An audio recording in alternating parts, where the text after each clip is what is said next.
Loading complete.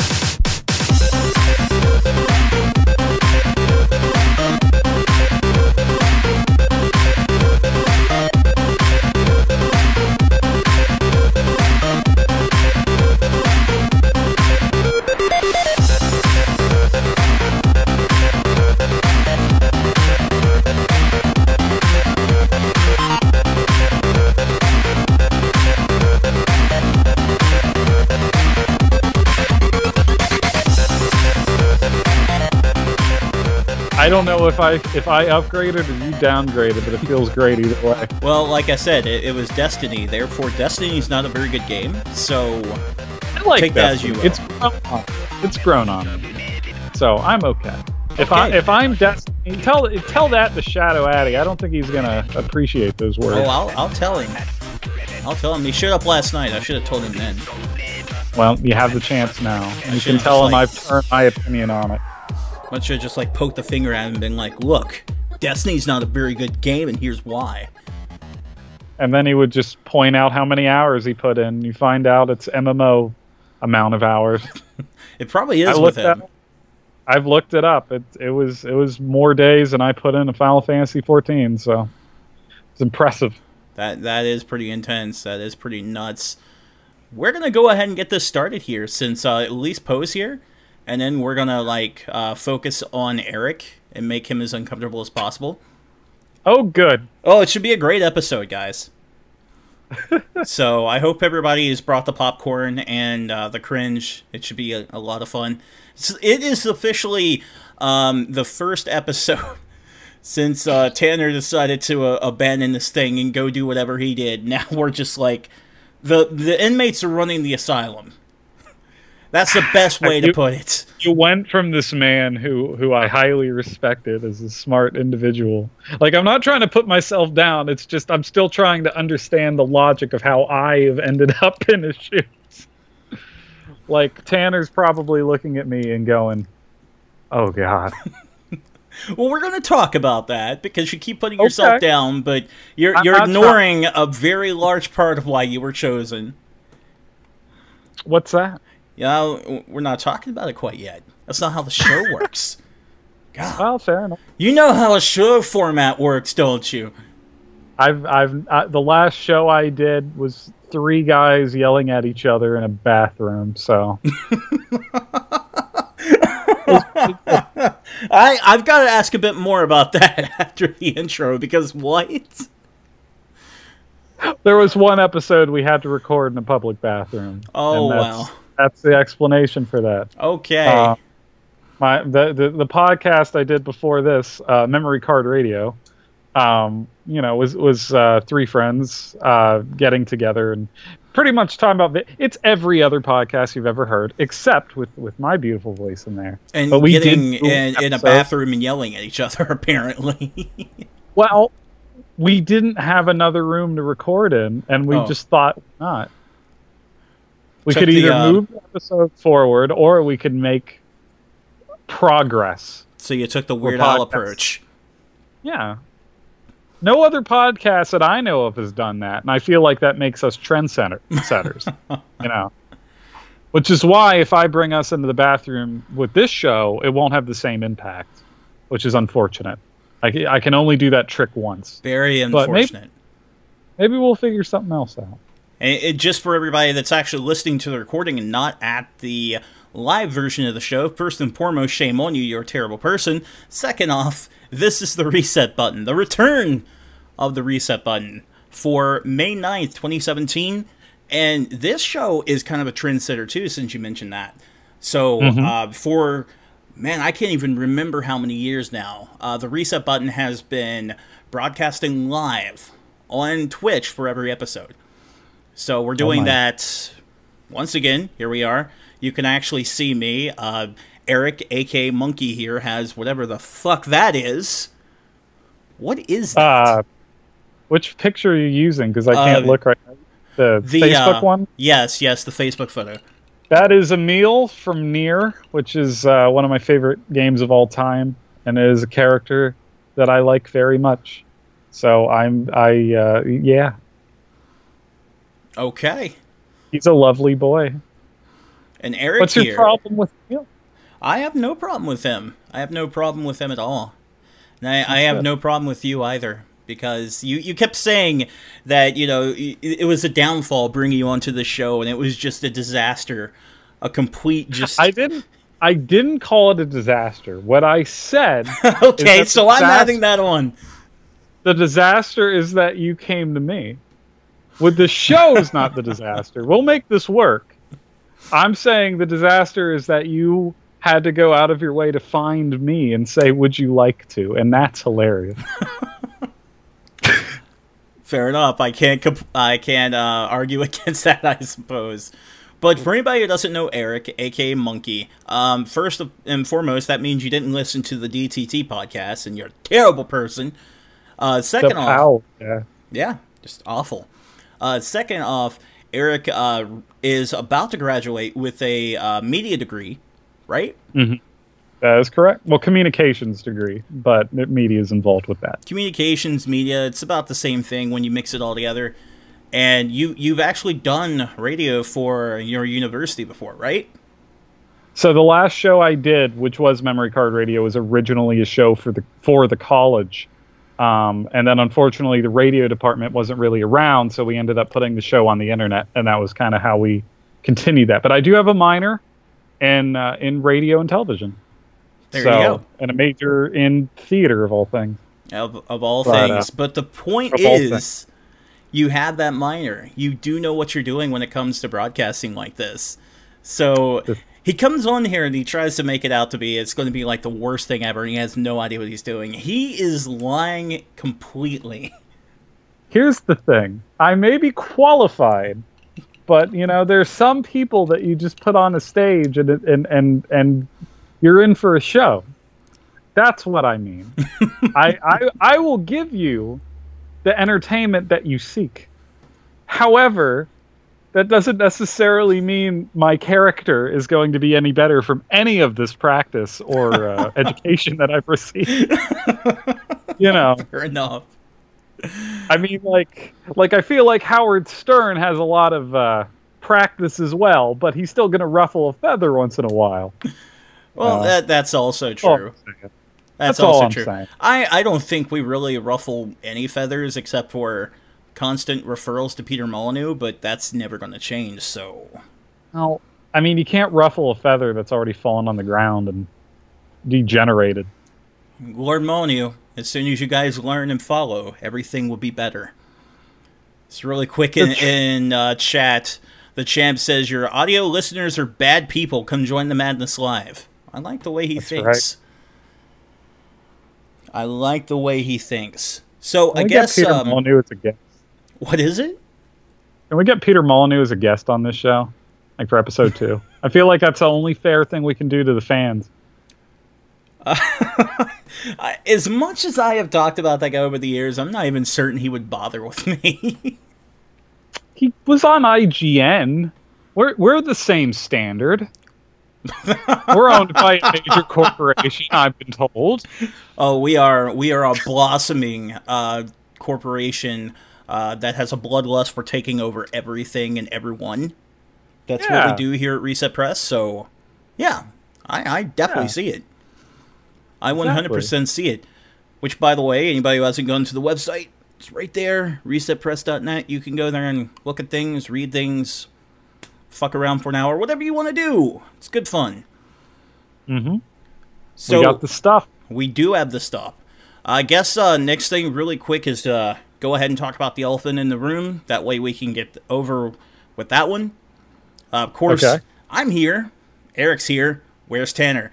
So Tanner decided that he didn't have the heart to podcast anymore.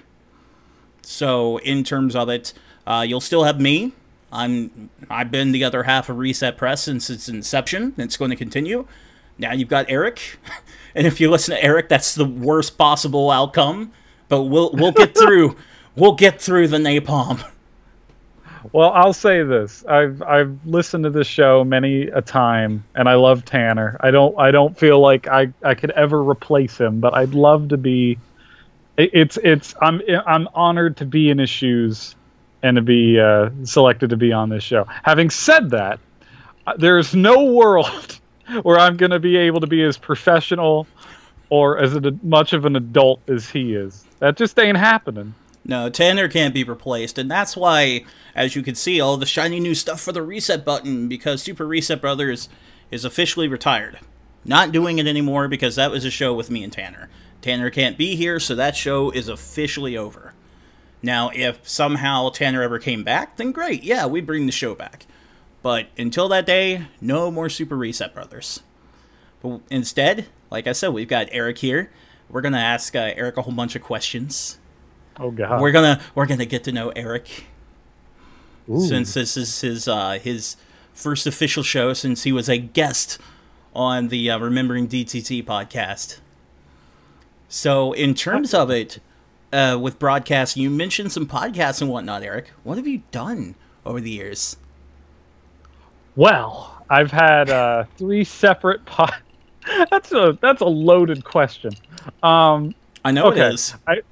I've had 3 separate podcasts. I've technically been working in podcasts for about 3.5 years, 4 years now, on and off.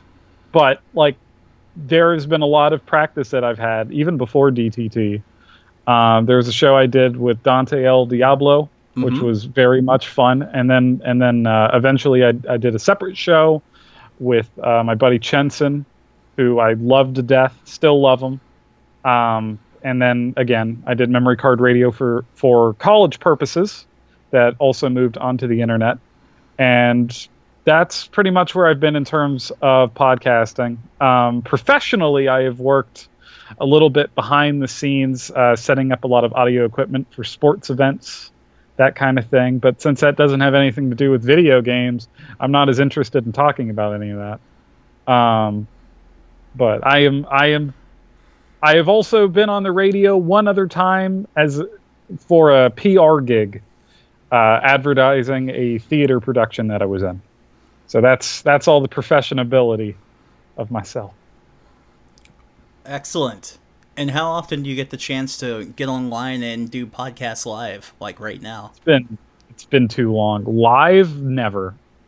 Like the only time I ever did a show live was with you. Not that long ago. And here we are doing it again. So live is a very different experience. It's interesting because I can't fix all of my mistakes in post.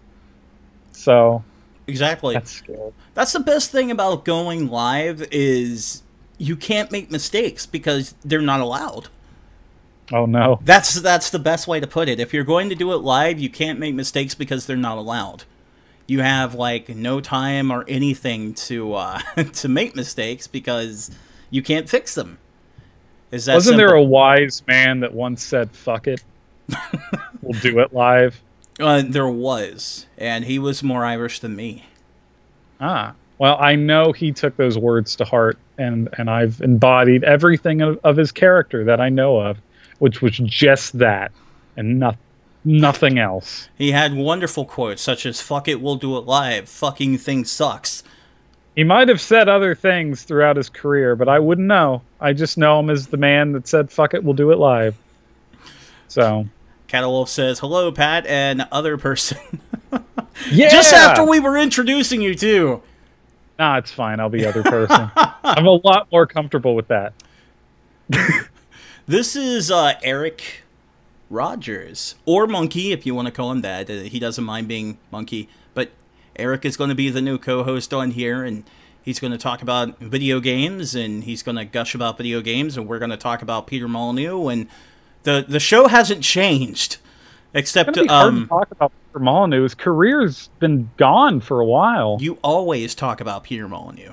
You have to talk about his history, and I really doubt anyone's interested in talking about Syndicate. You have to talk about his future, because while he says there isn't any, and he doesn't want to talk to the press, Peter Molyneux never dies.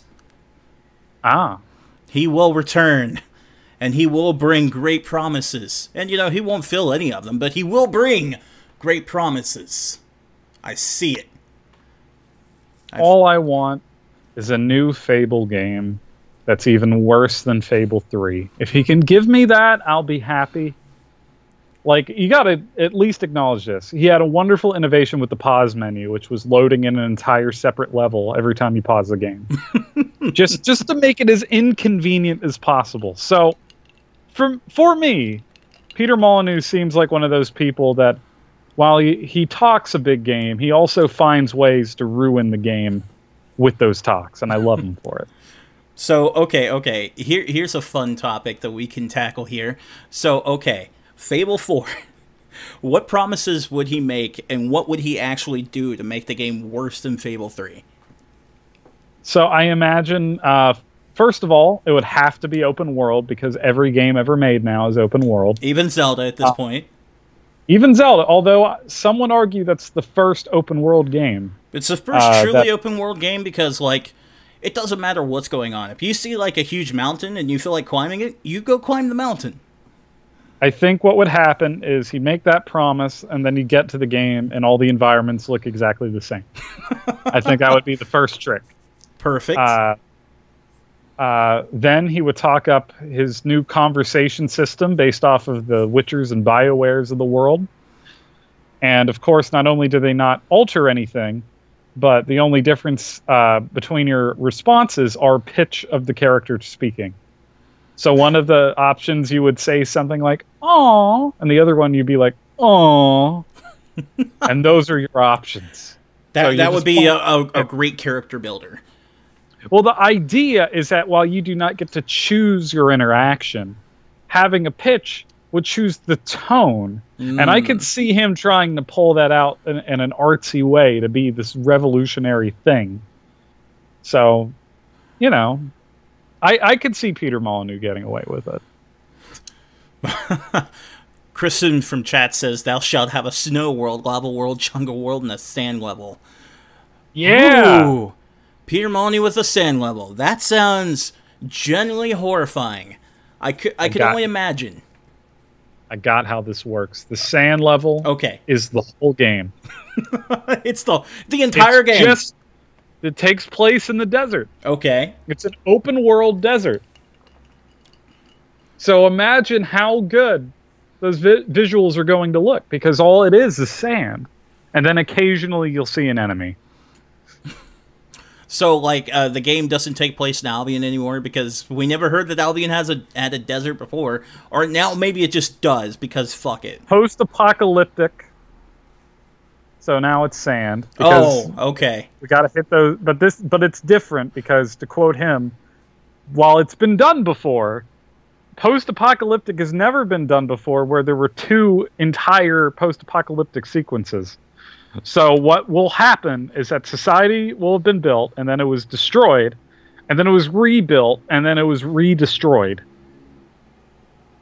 That's a Peter Molyneux move. That's how he's going to make it work. That would be interesting in probably the worst ways, but we are talking about Peter Molyneux, so why not? He was inspired by Dark Souls 2, except he said I could do it worse. And that's... There you go. So someone, like, set off the bomb. So then you've got, like, a Fallout kind of thing going on. Rebuild society. Somebody said, screw it, do it again. Now everything is nuclear glass, a.k.a. sand. And that's the game. Oh, I got it. I know the final touch that'll make it perfect. You know how what was it, Fable the Journey, the Kinect game that he just argued for days that the one that's not a rail shooter? Yeah. Yeah, it's not a rail shooter. Open world game on rails. It's never been done. You have a world on rails? Hear me out.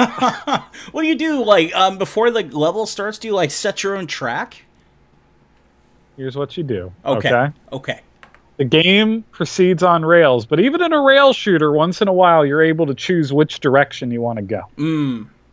So it'll stop, and then you'll choose. But in this case, it'll be that, except entirely driven by player agency, in a world that looks identical. It's going to be like a space sim, except infinitely worse. Wow. Without anything that makes a space sim interesting. And Poe just said, I don't think he'll be coming on your show now. Now, I don't think he would have came on the show to begin with, but you're probably right. Now we probably don't stand a chance at all. Actually, I feel like we have more of a chance to get him on because he'll want to defend himself. He'll want these fresh ideas that we're cooking up. I imagine he would come here to tell us how he would actually make it work. He would be here and be like, these are not terrible ideas. I'll show you how to do it. First, we'd get Milo.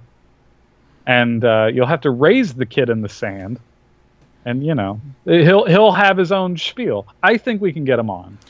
And if we can't get him, I'm sure we could get some game designer. I don't know, maybe Tim Schafer. Oh wait, no, we can't. If he looks at my Twitter, we're in trouble. Yeah. Oh, I used to.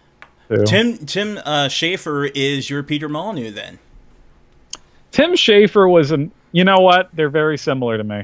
Because I used to... Damn! Whoa! I used to love both of these men quite a bit because I was a big fan of the 90s PC era Peter Molyneux. I really like Black and White. I like Dungeon Keeper, Syndicate, all that stuff. But everything he made post Fable 2 onwards has been kind of a dumpster fire in terms of promises and hype. And so Tim Schafer is one of those people that did that, except he used a Kickstarter, and then he just then he gave me Broken Age. I'm still sad. Did Massive Chalice ever come out and be good? I know it came out. I know it came out. I don't know enough. But to be fair, he didn't direct that, so I can't comment. His company.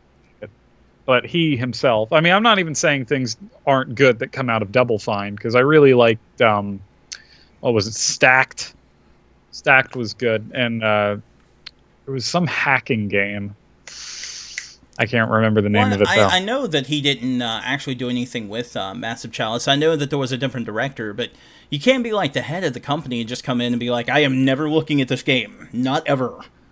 So I'm sure he had to look at it at some point. I mean, I don't know. Are you familiar with the Suda51 situation? I am what his career is? I am. This is not a diss whatsoever. Suda51 hasn't really worked on a game since No More Heroes, but people keep attributing it to him every time Grasshopper makes a game. So for the longest time, I've been saying Suda51's not been on the slope that I wish he was. His older stuff was better. I loved Lollipop Chainsaw and Sign Mora, but I didn't love this and that. Turns out he just hasn't been working on a game since No More Heroes. He's just purely in charge of the company. Right, so it's just the pure mystique of him. Yeah, it might be a similar case. Or it's like Tim Schafer's only worked on a very few amount, but he owns the company, so therefore we, as the audience, look at it and be like, you've made them all. It's all you. Well, that's true. I can't argue with that. That does make sense. Now, when you were talking about Milo and different things like that a moment ago, were you looking at chat by chance? No, I don't have it in front of me, unfortunately. Hilariously enough, because Cattle Wolf mentioned number 3, Milo is your companion for the whole game, and he cannot be removed. That's awful. I was reading that when you were saying, I'm like, seriously? He's got to be reading chat, right? I wasn't, but you know what? Great minds think alike. I'm so happy. Number 2. Fair, Milo is like one of the most loved jokes for Peter Molyneux, because it was like the pinnacle Peter Molyneux. I'll get this. Number 2. All bosses kill themselves. Which would be which would be perfectly fine with me, because the boss in Fable 2, like, you come up to him and you're like, oh man, it's time for the showdown with the final boss. It's on. Then you pull out a pistol, shoot him in the face, and you win. You know, I'm honestly okay with that idea. It's just they didn't do it well. And they were like, you want to bring back your dog or save the world? And that was my bigger problem. Or do you just want a shit ton of money? It's just like, he always has these concepts that start out okay, and then they expand to like ridiculous proportions that no one can wrap their mind around. Like, in Fable 3, for example, the idea of being king. Okay, seemed pretty cool when you thought about it, but then when you actually start playing the part where you're king, it gets ridiculous super quick, and you're like, why the fuck am I doing this? The problem with the king is that it is the most exploitable problem in the world. Because, again, all of his ideas are good on paper. The king idea is pretty much, so a giant fucking thing is going to come and destroy the world. But if you can raise this money, you know, by forcing taxes and doing awful things, you can save everyone. But then everyone will be miserable through your time doing it. And I see what they're going for. The problem is that you can just earn the money yourself. Because you can just get a job in the game and then raise all the money and then treat everyone well. And there's no downside, completely ruining the point that you're trying to make. Yeah. The idea there is you're supposed to, like, make a choice and, like, upset one side but get the approval of the other. Or you could just not care. That works too. See, I don't want to punish him for that kind of thing. I think for Peter Molyneux, my bigger problems are in terms of management and, of course, false promises. He gets so excited that he just doesn't know what he's actually making, and I think he has shit on every single game he's ever made at this point. Because he always, in post, he's like, oh yeah, it was terrible, we had a terrible time.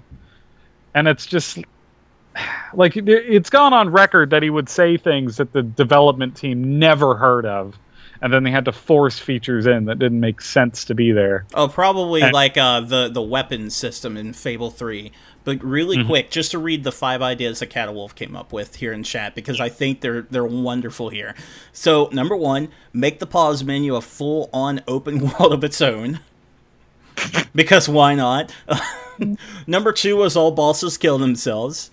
Number 3 was the Milo one. Number 4, halfway through the game becomes Dungeon Keeper, the mobile version. Oh, God. Number 5, if your character eats any animal products, PETA breaks your door down. So that one's funny too, because you would think, well, that's just being silly at that point. But in World of Warcraft, there is a group that you come across later on in the game, and if they see you attack any wildlife, even though you're supposed to be killing them for quests and whatnot, this group will attack you. And I always found that hilarious that was in the game. Why? Because they could. Why not? That's actually a really... the worst thing is I don't hate these ideas, well, except for the Dungeon Keeper one, because that's hilarious. But I don't know. There's a little part of me that sees the Dungeon Keeper mobile game totally being like what Peter Molyneux would make now. Because I looked at the trail, and it's not even a bad thing. It's a little nice experience, but because it's a mobile game, it has all these microtransactions they have to force in. So I can see him, like, probably ending up in that direction.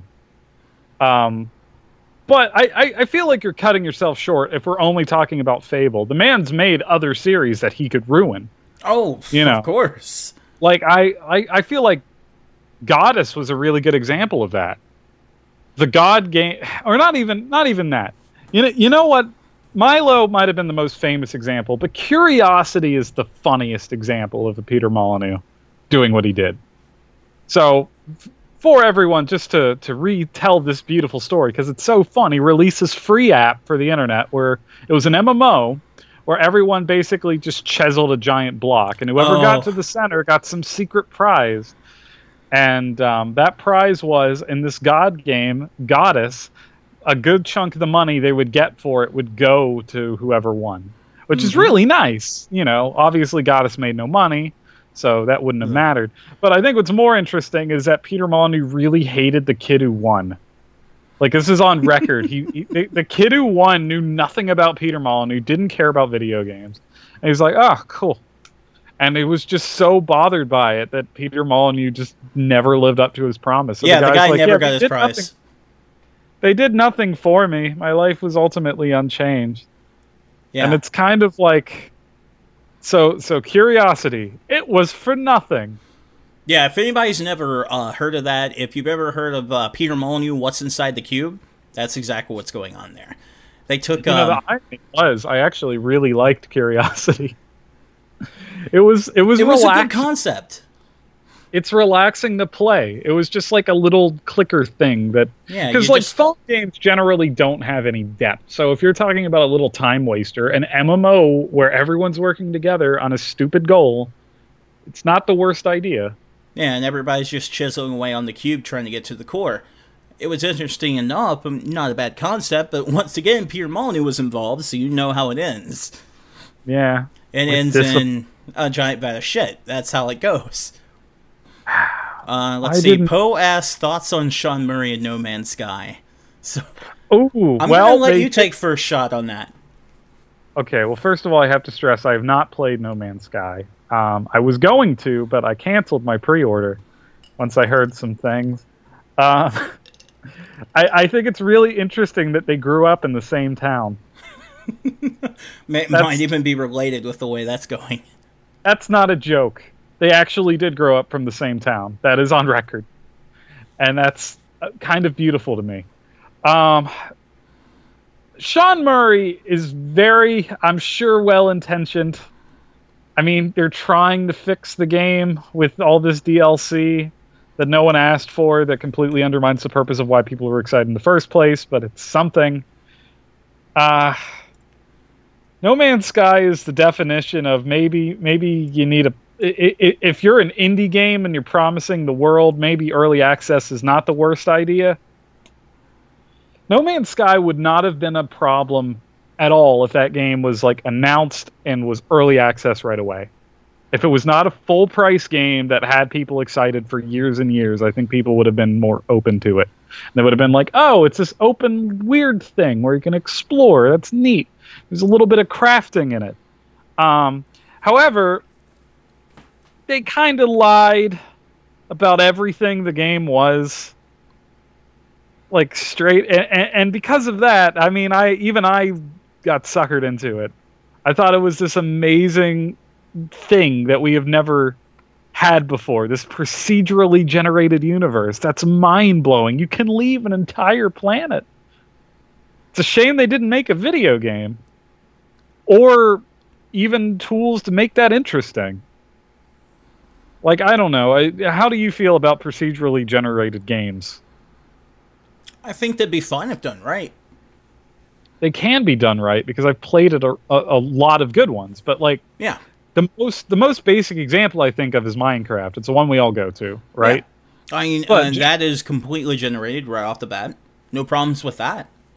It also has gameplay that is built around that generation. Mm-hmm. So you have stories that come out of it that are unique and different, and you can do all these different things and create all these different... Like, it's basic. It can be Lego, it can be a survival game, it can be all these different things, but the world building, it looks blocky, but it's actually interactable. This is another reason why Zelda's so good. It's a massive world, but it's fully interactable. That's a huge thing. I look at No Man's Sky, and it looks like the exact opposite. It is just something to look at. You can't really touch anything. So, like, here's the big issue with that, because... I did get suckered into No Man's Sky for about a week before I sent that thing back to Amazon. Well, you know more than I. So the fun part about that, fun fact, when I wanted to send it back and get a full refund, Amazon said, fine, but you have to pay for your own shipping. And I said, I would gladly pay for my own shipping to get a full refund on this piece of shit. So that's what happened. But in terms of it, you're right. You know, games like Minecraft do have the generation... You know, it generates an entire world for you. Play in that world. You can do different things there. But the thing that makes it so great is it has game mechanics for you to actually interact with it correctly. And you don't have to blast off to another fucking world every 5 minutes. So, with No Man's Sky, it is interactable. You do go on the planets and you interact and do different things like that. Problem is, most of it's just... mining for minerals that most of the time you don't need. Like, you'll find out eventually there's a specific mineral you need to blast out of a certain solar system and go to another one. Good luck finding that mineral on the planets around you. That is the exact problem I ran into. Where I couldn't find the mineral, went all over the planets, which got boring after a while because it's slow as fuck to move around. Then you would go to a place that's selling various minerals in a marketplace. It's not there. Can't buy it there. So you're just stuck there.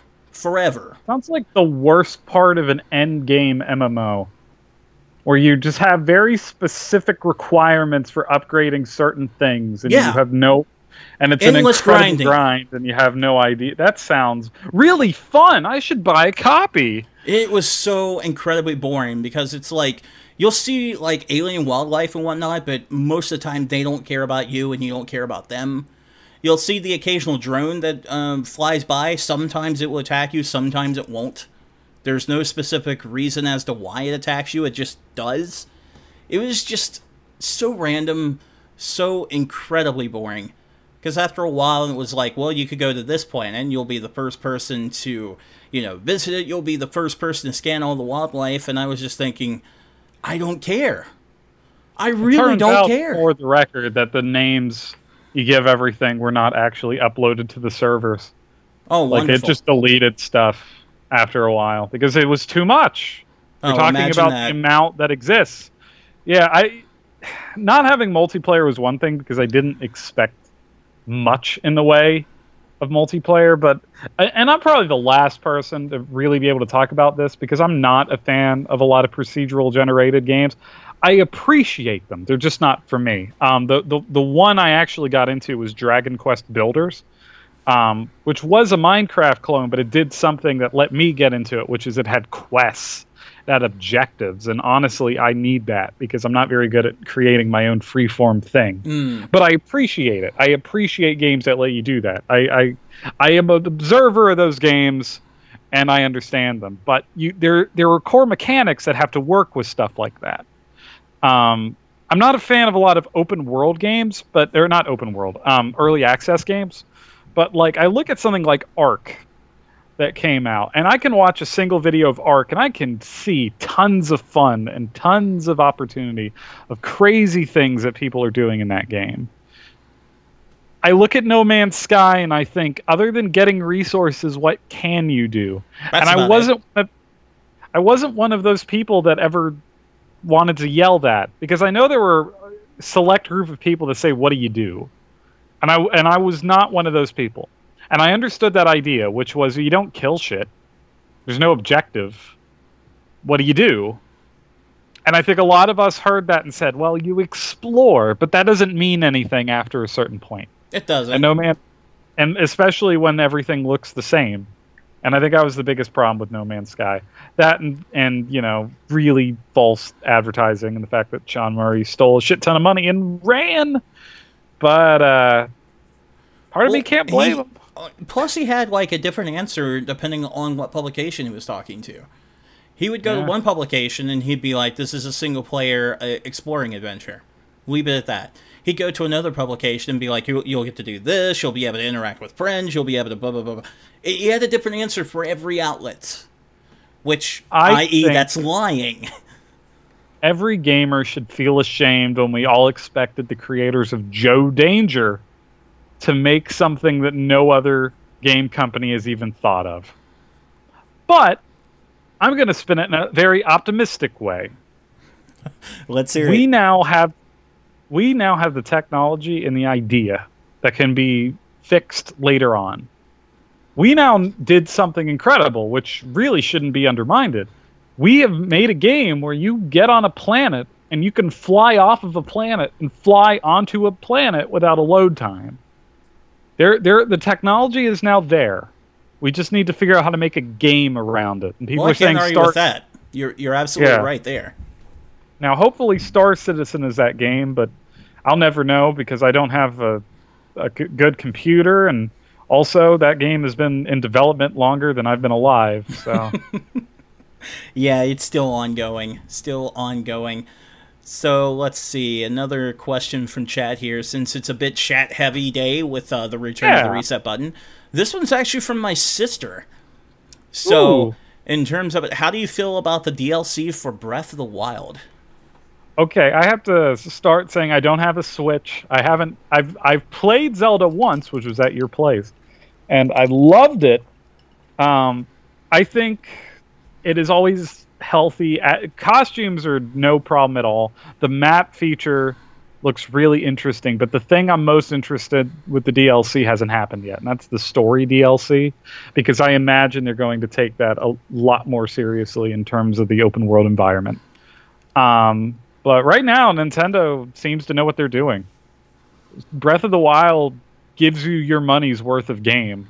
You don't feel guilty if you spend a little bit on DLC. I wouldn't feel guilty about it.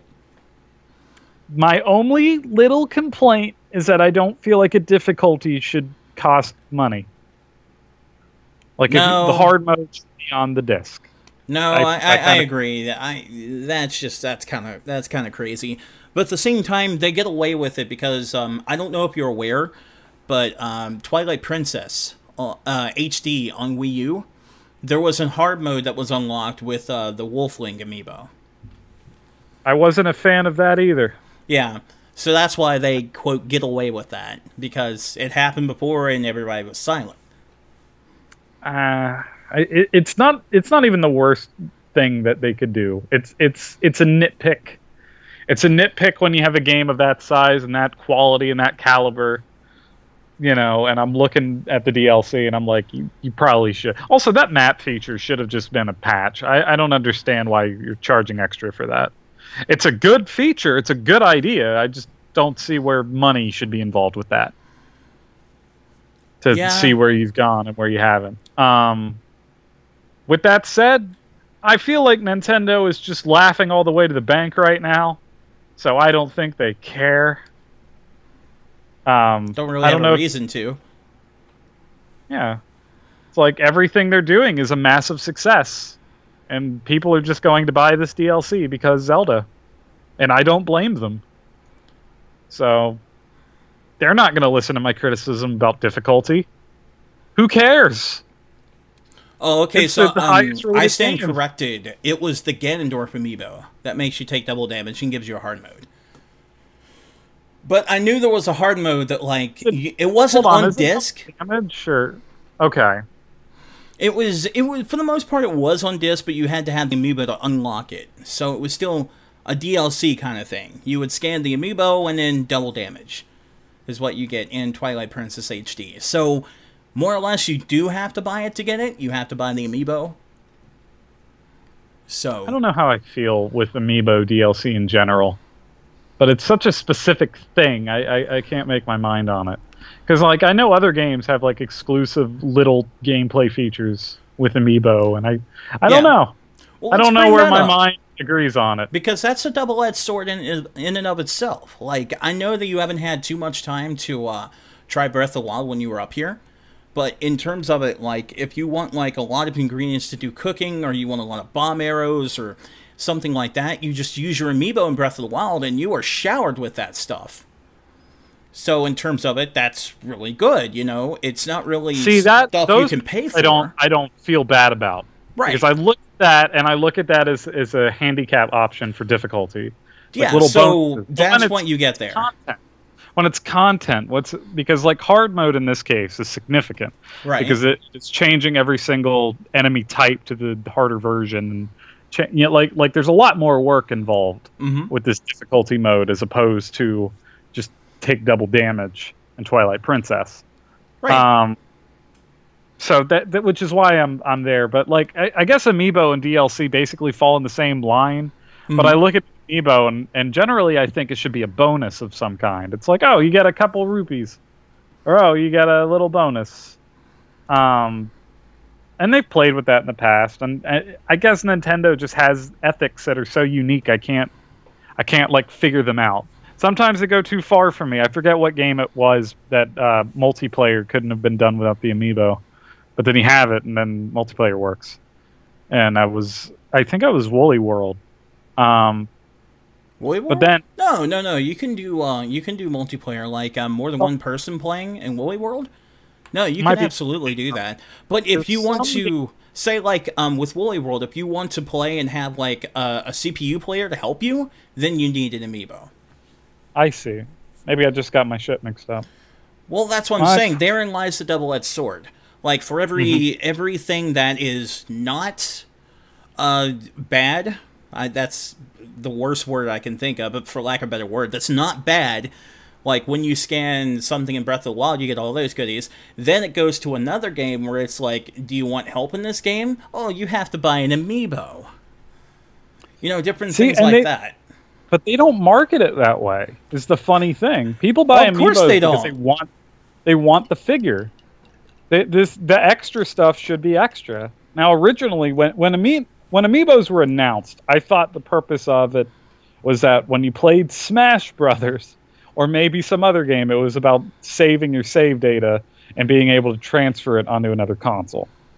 That was how it was sold to me originally, and then we've just gotten so far to the point where Bayonetta and everything has an amiibo now, which is great because they're the cutest things in the world. I have two for my love of Earthbound. Bless you, sir. But I never bought one or thought of buying one for the sake of a gameplay enhancement. And they wouldn't. I just don't see that as a marketing thing that they do. How often do you look at Amiibo and it says written on it, the exclusive content only with this if you want to unlock blah blah blah? I rarely see that from Nintendo. They seem to be wise about it, but then they do it. So I don't know. I don't know where I stand when it comes to Nintendo. Cattlewolf said that when Shovel Knight first came out, it had multiplayer lock behind Amiibo. So that may have been what you were talking about. Yeah, that may have been what you were thinking of there. So yeah, that's kind of shitty. You really shouldn't do that. But Nintendo, they've been doing it. They're going to keep doing it. So, like I said, it's a double-edged sword because oftentimes you get some really good stuff with it, and you get things that I don't think you can complain. Like, you get showered with ingredients in Breath of the Wild. Always good, because then you can take the ingredients and make tons of food, you can make elixirs to sell, all that fun stuff. And then in other games, it's like, you need it for reason XYZ, which is not always so wonderful. I think the point is, you just don't want it to be integral. If it's a handicap, there's no problem with it. If it's a bonus, like, as you say, Breath of the Wild, or there was some, I think it might have been Twilight Princess, you put on an amiibo and then your health gets refilled. Like, it may break the game, but it's not, you don't need it to progress. You don't need it for content purposes. You just want to be a little dirty little cheater, which is fine. I don't have a problem with cheating because people should do whatever they want with their video games. But as long as no one else is getting harmed by you having this exclusive thing. So you can, in one of the Zelda games, scan an amiibo and just get your health refilled? I believe so. Oh, I mean, again, that is nuts. I don't even, it might have been Wind Waker. Because you know what that starts to remind me of at that point? It's like Game Genie / Game Shark. Except this time, Gloob is not involved. It's just Nintendo. I don't see a problem with that, though. No, those never were a problem. Yeah. If it's a single-player game, and you want to be a dirty little cheater, I don't see the problem. If I could beat Dark Souls in 2 hours through cheating, you bet your ass I'm going to share it on the internet and pretend I'm the greatest person on the planet. I'll be like, look at me, I beat Dark Souls in 2 hours. Aren't you impressed? And no one is. Well, everyone will be like, people have done it before, and then I'll just cry in the corner. But still, it's about the bragging. Speaking of which, funny story since it involves you. Oh no! Since you showed me how to play Bloodborne, I was talking about that the other day, and you know PC user for anybody who follows some of the old G1 usernames on Twitter, G1 PC user. But I was talking about Bloodborne with everybody in the chat, and I mentioned Gascoigne in the music box, and PC had no idea that the music box existed. Wow. He seriously didn't know. I mentioned that, and he was like, what's the music box? And I'm like, oh, he's being funny. And just kept going, and he's like, no, seriously, what's the music box? And I just stopped and was like, okay, I know you've beaten this game. You're telling me you don't know what the music box is. And he said, no, I don't. That's a Souls game. That's a Souls game for you. I was just legitimately shocked. You can miss a lot if you don't understand how the side quest systems work and you don't look way too hard into it. But I have this thing where when I beat a game, I for the record, I did do that on my own and I had figured out the box, but I had missed entire bosses of that game until my replay of it.